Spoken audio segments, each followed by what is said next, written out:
መዝሙረ ዳዊት ቁጥሪ 19 ኣብ መዓልቲ መከራካ እግዚአብሔር ይስማዕካ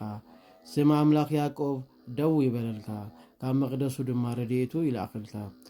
ኣብ ጽዮን ይቀበልካ ኩሉ መስዋዕትኻ ይሕሰበልካ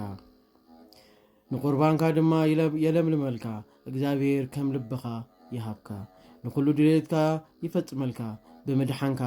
ደስ ይብለና بسم እግዚአብሔር አምላክና ንخبር እግዚአብሔር ንኩሉ ልመናኻ ይፈጽመልካ ሎሚ እግዚአብሔር ንቅብኡ ከም ዘድሓኖ ፈለጥኩ ካብ ሰማይ መቅደሱ ይምልሰሉ በኃይሊ ድሕነቱ የማኑ ንሳቶም ግና ብፍራስን ሰረገላታትን ያአምኑ ንሕና ግና بسم አምላክና እግዚአብሔር ንخبር ንሳቶም ግና ሰንከልከል ኢሎም ወደቁ ንሕና ድማ ተንሳአና ጸኒዕናውን ደው በልና ወጎይታ ንንጉስ አድሕኖ ምስ ፀዋዕናካ ድማ ስምዓና